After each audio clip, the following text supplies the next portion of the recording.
नमस्कार। आज हम एक काफी दिलचस्प सिस्टम पे बात करने वाले हैं, एलेक्सा IFT32। ये एक बिजली नेटवर्क मैनेजमेंट सिस्टम है। हाँ, नमस्कार। हमारे पास जो जानकारी है उसके हिसाब से ये ना सिर्फ मॉनिटरिंग करता है बल्कि एक डिवाइस 32 मीटर तक संभाल सकता है। और मजेदार बात यह है कि इसे सैकड़ों मीटर तक एक्सपैंड भी किया जा सकता है। बिल्कुल, और ये सिर्फ मॉनिटरिंग नहीं है, जैसा आपने कहा, इसमें कंट्रोल और एनालिसिस मतलब विश्लेषण वो भी शामिल है। अच्छा। हाँ, ये एक तरह का हाइब्रिड सिस्टम है। लोकल मॉनिटरिंग भी है और सिक्योर क्लाउड कनेक्टिविटी भी। और एक खास बात, इसमें 32 GB का माइक्रो SD कार्ड भी है डेटा सिक्योरिटी के लिए। तो इसका मकसद है बेसिकली बड़े स्केल पर जो बिजली का इंफ्रास्ट्रक्चर होता है उसको अच्छे से मैनेज करना। तो चलिए इसको थोड़ा और समझते हैं।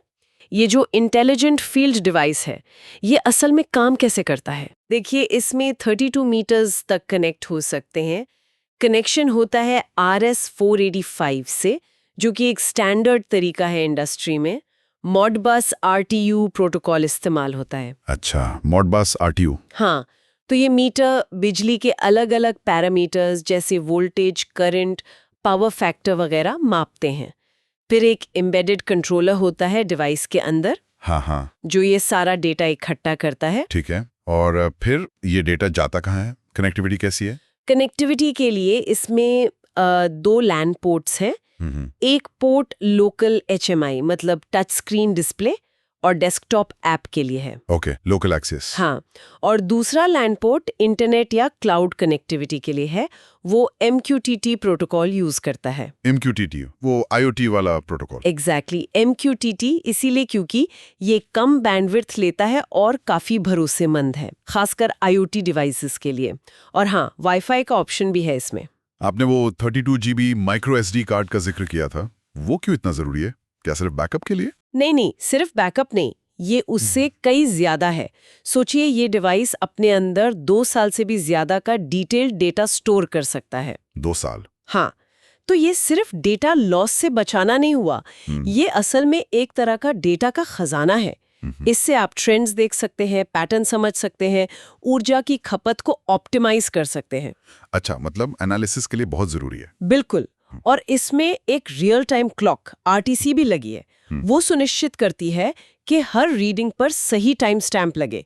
एनालिसिस के लिए ये टाइमिंग बहुत क्रिटिकल होती है। सही बात है। अच्छा, अब वो स्केलेबिलिटी वाली बात, मतलब अगर 32 मीटर काफी नहीं है, हाँ, तो ये इसकी एक बहुत बड़ी खूबी है। हाँ, अगर आपको 32 से ज्यादा मीटर चाहिए तो आप कई IFD32 यूनिट्स को एक साथ जोड़ सकते हैं, स्टैक कर सकते हैं। स्टैक कर सकते हैं। जैसे मतलब 64 मीटर के लिए 2 यूनिट, 96 के लिए 3, 128 या उससे भी ज्यादा। आप बस यूनिट्स ऐड करते जाइए। लेकिन फिर मैनेजमेंट मुश्किल नहीं हो जाएगा, इतनी सारी यूनिट्स? नहीं, यही तो बात है। भले ही नेटवर्क पर हर यूनिट का अपना अलग IP एड्रेस हो, यूजर को सब कुछ एक ही जगह दिखता है, एक सिंगल HMI टच स्क्रीन पर और एक ही डेस्कटॉप एप्लीकेशन पर। ओह, तो एक यूनिफाइड व्यू मिलता है। बिल्कुल, एक इंटीग्रेटेड डैशबोर्ड। ये चीज बड़े कैंपस जैसे कोई बड़ा हॉस्पिटल है, शॉपिंग मॉल है या कोई बड़ा इंडस्ट्रियल प्लांट जहां सैकड़ों मीटर्स हो सकते हैं, उनके लिए मैनेजमेंट को बहुत आसान बना देती है ना? हाँ, ये तो बहुत प्रैक्टिकल लगता है। और सॉफ्टवेयर कैसा है इसका? क्या सिर्फ डेटा दिखाता है या कुछ और भी करता है? सॉफ्टवेयर भी काफी पावरफुल है।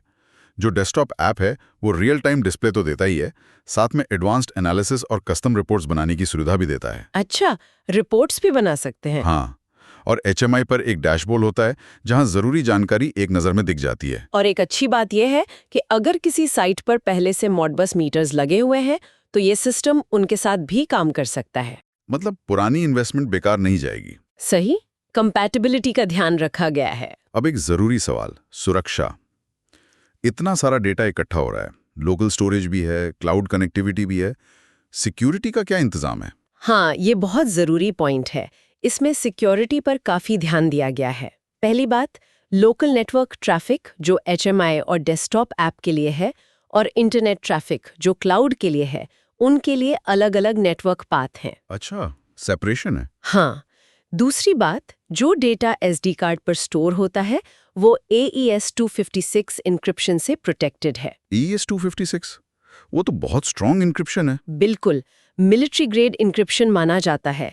मतलब अगर किसी के हाथ में कार्ड आ भी जाए तो डेटा पढ़ना लगभग नामुमकिन है। और जो कम्युनिकेशन क्लाउड से होता है वो TLS SSL से सिक्योर है, वही प्रोटोकॉल जो हम ऑनलाइन बैंकिंग वगैरह में यूज करते हैं। ठीक है, तो सिक्योरिटी के लिहाज से भी ये काफ़ी मजबूत लगता है। तो ये तकनीक असल में कहाँ-कहाँ सबसे ज़्यादा फायदेमंद हो सकती है? कौन से सेक्टर्स? इसका स्कोप काफी बड़ा है एक्चुअली। मैन्युफैक्चरिंग प्लांट्स तो हैं ही, फिर बड़े डेटा सेंटर्स जहां बिजली की खपत बहुत ज्यादा होती है, अस्पताल, शॉपिंग मॉल्स, यूनिवर्सिटी कैंपस, यहाँ तक कि यूटिलिटी डिस्ट्रीब्यूशन नेटवर्क्स जो होते हैं, या फिर रिन्यूएबल एनर्जी फार्म्स जैसे सोलर या विंड फार्म्स, उन सब के लिए बहुत उपयोगी है। और वो लोकल स्टोरेज का क्या फायदा है इन जगहों पर? देखिए, लोकल स्टोरेज से एक तो डेटा लॉस का रिस्क कम हो जाता है। मान लीजिए इंटरनेट कनेक्टिविटी चली गई, तब भी डेटा डिवाइस में सेव होता रहेगा। दूसरा, लंबे समय का डेटा जैसे 2 साल का पास होने से आप बहुत गहरा एनालिसिस कर सकते हैं, पैटर्न ढूंढ सकते हैं, कहाँ सुधार की गुंजाइश है वो पता लगा सकते हैं। सही है। तो अगर हम इसको समेटें तो एलेक्सा IFD32 एक काफ़ी शक्तिशाली और स्केलेबल मतलब बढ़ाने योग्य प्रणाली है। ये detailed energy monitoring, local data storage और सिक्योर क्लाउड कनेक्टिविटी ये सब एक साथ देती है। हाँ। और इससे बड़ी फैसिलिटीज को अपनी एनर्जी खपत को गहराई से समझने में मदद मिलती है, शायद उसे ऑप्टिमाइज करने में भी। बिल्कुल। और ये हमें एक सोचने वाली बात पर लाता है। देखिए, जब हमारे पास इतना डिटेल्ड और इतने लंबे समय का जैसे 2 साल का एनर्जी यूसेज डेटा लगातार मौजूद हो, हाँ। तो ये चीज सिर्फ मॉनिटरिंग से आगे बढ़कर फैसिलिटी मैनेजमेंट या ग्रिड ऑपरेशन को कैसे बदल सकती है? क्या ये भविष्य में एनर्जी एफिशिएंसी और मेंटेनेंस के लिए बिल्कुल नए, ज्यादा प्रोएक्टिव, डेटा ड्रिवन तरीके नहीं खोल सकती? ये एक दिलचस्प सवाल है। मतलब सिर्फ देखना नहीं, बल्कि डेटा के आधार पर फैसले लेना और शायद ऑटोमेट भी करना। हाँ, शायद इस पर विचार करना वाकई दिलचस्प होगा कि इस तरह का डेटा आगे क्या संभावनाएं खोलता है।